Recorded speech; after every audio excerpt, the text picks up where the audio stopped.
Howdy everyone, it's me once again, the one and only Killer Rodan. So yes, of course, another Western film I'll be talking about. It's going to be an obscure, low-budget feature, a blast from the past, yada yada yada. So yes, of course, I'll be talking about one of these types of titles again because it's what I do, of course.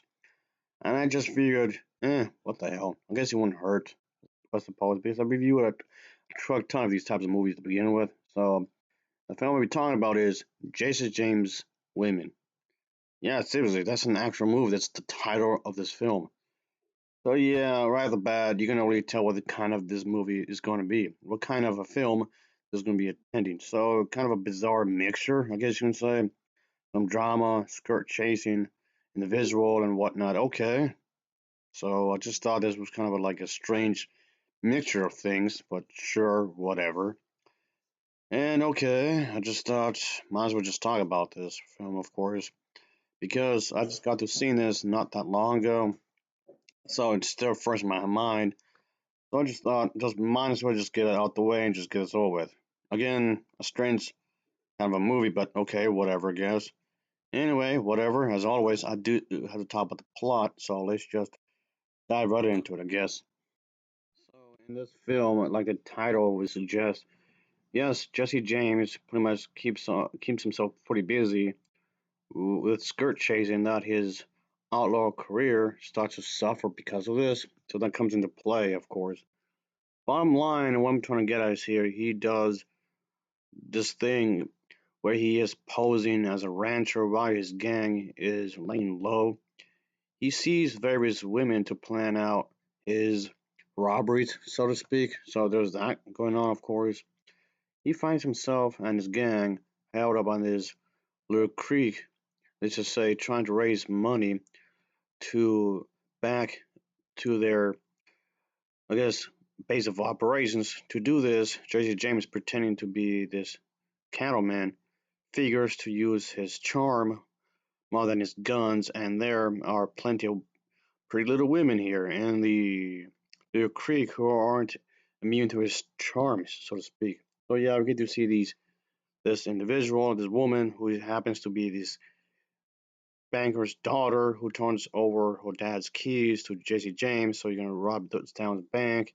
And then there's also this Golden Bell Saloon co-owner individual who wants Jesse James to get rid of her partner, of course, and let's just say things get rather crazy, of course. Winds up doing a thing, of course. There's also this other woman, of course, former lover who shows up in this place, Little Creek.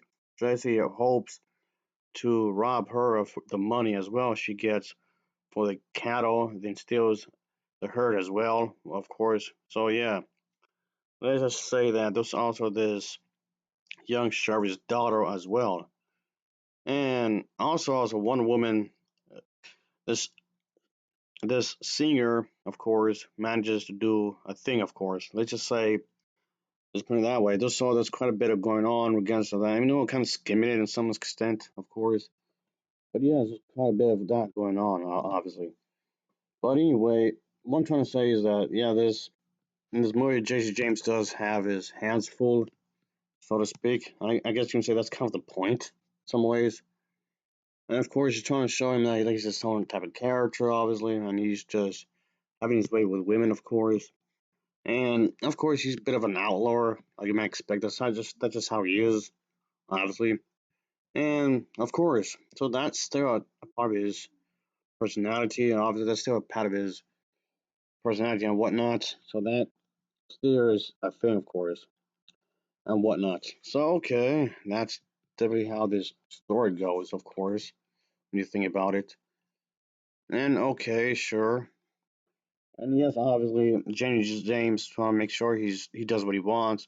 Yes, he's an outlaw, and there's a whole thing with the police informant. I guess and the police department, well, the Western Wild West version of the police department, I guess you can say, of course.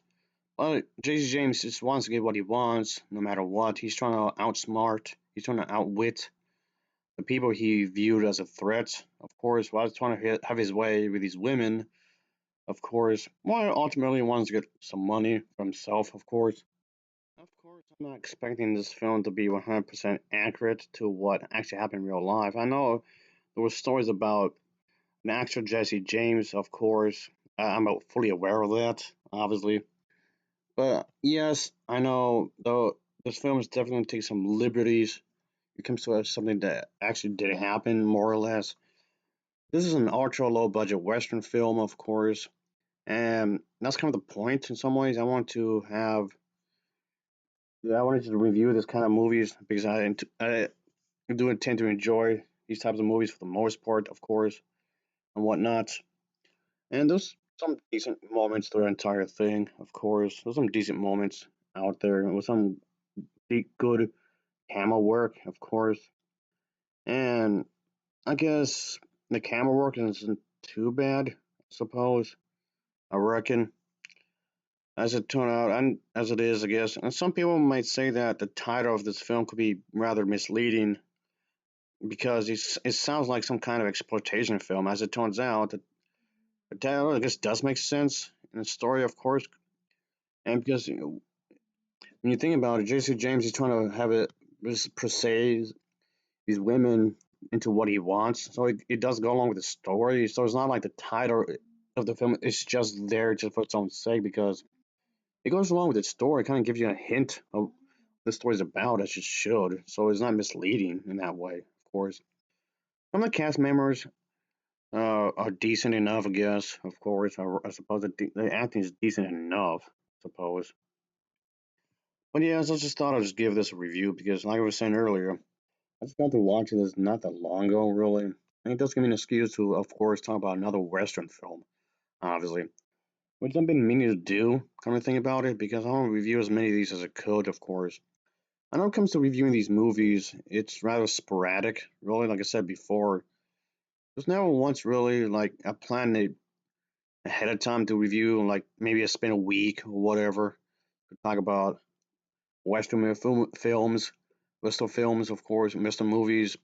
Maybe I spend a few days or several days or whatever. I never really plan that much ahead when it comes to these movies. Like I said, it's just rather sporadic, really. It's really random. It's really, really, really random when I talk about these kinds of movies. And I kind of feel like I should review these movies more often. Even saying that is going to be at random. Anyway, back to this movie is that I thought it was a solid enough movie, I suppose. And it's pretty crazy in its own way, obviously. Would I recommend it? Sure, I guess. And yeah, it's just I guess the director was trying to do his own version of the character, I guess. I know there's been stories about this individual, Jesse James, before, obviously. I'm fully aware of that. But it's just that I just figured, oh, why not just review another version of this? It's pretty crazy, of course. And I wasn't bored or anything, so I guess that's something. I guess I was entertained. So those should count for something, I suppose. And anyway, I would recommend it as a post, but the copy I had it looked like from a VHS tape, even though I saw it on a DVD. Anyway, I'll give this film a Novaval rating of a 6.8 out of 10. It gets a 6.8 out of 10 for me. So, of course, as always, thanks for watching. See ya later.